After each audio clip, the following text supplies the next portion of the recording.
ঘড়িতে সকাল ৯:৫৪। আপনি কল্পনা করুন, আপনি আকাশের ৪,০০০ ফুট উপরে, চারপাশে শুধু নীল আকাশ। আর হঠাৎ আপনার পেছনে দেখা দিল দুইটা অচেনা ফাইটার জেট। তারা আপনাকে ছাড়ছে না, দূরেও যাচ্ছে না। ঠিক এই রকম এক রহস্যময় এবং টেনশন ভরা মুহূর্তের মধ্যেই পড়েছিলেন ইরানের অভিজ্ঞ পাইলট ক্যাপ্টেন রেজা ফরহাদি। আপনি দেখছেন টেকনো এক্সপ্লেইনস। আজকের ভিডিওতে আমরা জানব সেই দিনের পুরো ঘটনাটা, যেখানে ইরানের আকাশে ঢুকে পড়েছিল অজানা স্টেলথ ফাইটার জেট। তারা কারা ছিল, কেন এসেছিল, আর কিভাবে শেষ পর্যন্ত পরিস্থিতি নিয়ন্ত্রণে আনা হয়েছিল, সব কিছু জানবেন বিস্তারিত। ঘটনার শুরুটা খুবই অস্বাভাবিক। ক্যাপ্টেন রেজা তার যুদ্ধবিমান নিয়ে স্বাভাবিক টহল মিশনে ছিলেন, কিন্তু হঠাৎ করেই তিনি লক্ষ্য করেন তার পেছনে দুটি ফাইটার জেট। প্রথমে তিনি ভাবলেন হয়তো ভুল দেখছেন, কিন্তু না। কয়েক সেকেন্ডের মধ্যেই বিষয়টা পরিষ্কার হয়ে যায়। ওরা তাকে অনুসরণ করছে। আপনি যদি এই জায়গায় থাকতেন তাহলে কি করতেন? কমেন্টে জানাতে পারেন। আর ভিডিওটা যদি ইন্টারেস্টিং লাগে এখনই একটা লাইক দিয়ে রাখুন। ক্যাপ্টেন রেজার কাছে থাকা যুদ্ধবিমানটি ছিল F-4 ফ্যান্টম 2, একসময়ের বিশ্বের অন্যতম শক্তিশালী ফাইটার জেট। ইরান ১৯৭০ সালের পর থেকেই এই বিমান ব্যবহার করছে এবং নিজেদের মতো করে আধুনিক প্রযুক্তি দিয়ে আপগ্রেড করেছে। এই বিমানের গতি প্রায় ২,২০০ কিলোমিটার প্রতি ঘন্টা, শক্তিশালী রাডার। কিন্তু সমস্যা হলো, এই অচেনা জেটগুলোকে সে ঠিকমতো শনাক্তই করতে পারছিল না। রাডারে ঠিকমতো ধরা পড়ছে না, কখনো দেখা যাচ্ছে আবার হঠাৎ হারিয়ে যাচ্ছে। এখানেই ক্যাপ্টেন রেজা বুঝে যান এগুলো সাধারণ ফাইটার জেট না, এগুলো তার বিমানের থেকেও অনেক বেশি আধুনিক। কিন্তু তারপরও তিনি পিছু হটেননি, কারণ তিনি জানেন যদি তিনি সরে যান তাহলে এই অচেনা জেটগুলো ইরানের ভেতরে আরও গভীরে ঢুকে যেতে পারে।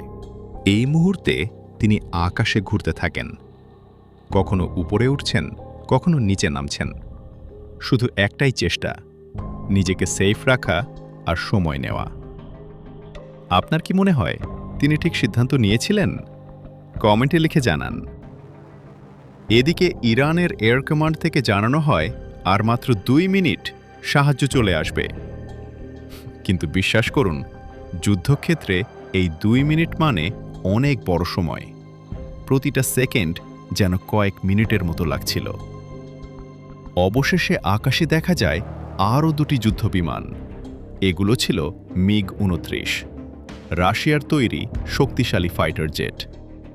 এই জেটগুলোকে বলা হয় আকাশের শিকারী। খুব দ্রুত টার্ন নিতে পারে, কাছাকাছি যুদ্ধে একেবারে মারাত্মক। এখন ৩টি যুদ্ধবিমান একসাথে দাঁড়িয়ে আছে ওই অজানা জেটগুলোর সামনে। রেডিওতে স্পষ্ট বার্তা দেওয়া হয়, ইরানের আকাশসীমা ছেড়ে চলে যান, আপনাদের জন্য ২ মিনিট সময়। কিন্তু এখানেই আসে সবচেয়ে বড় টুইস্ট।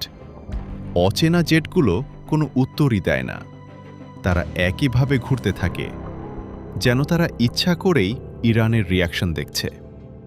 এখানে পরিস্থিতি আরও টেনশনফুল হয়ে যায়।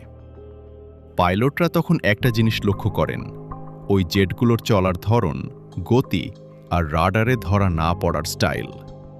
সবকিছু মিলিয়ে সন্দেহ করা হয় এগুলো হয়তো F-22 র্যাপ্টর টাইপের স্টেলথ ফাইটার জেট। এই ধরনের জেট এতটাই উন্নত যে সাধারণ রাডারে ধরা পড়া খুব কঠিন।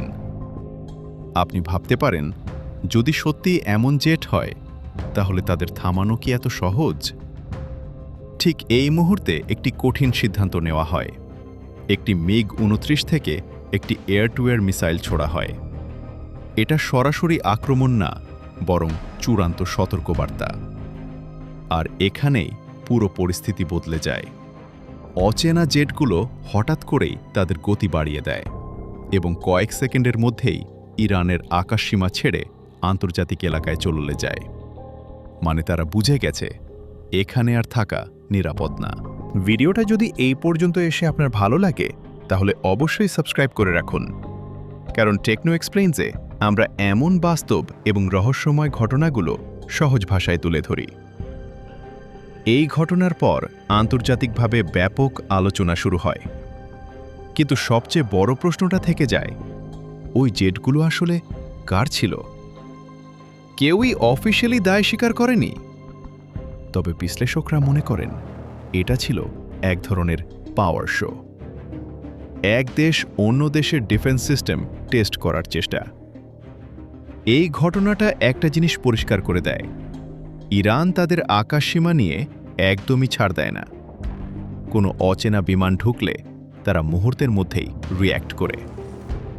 আর সবচেয়ে বড় কথা, মধ্যপ্রাচ্যের এই জটিল পরিস্থিতিতে প্রতিটা ছোট ঘটনা থেকেও বড় সংঘর্ষ শুরু হতে পারে।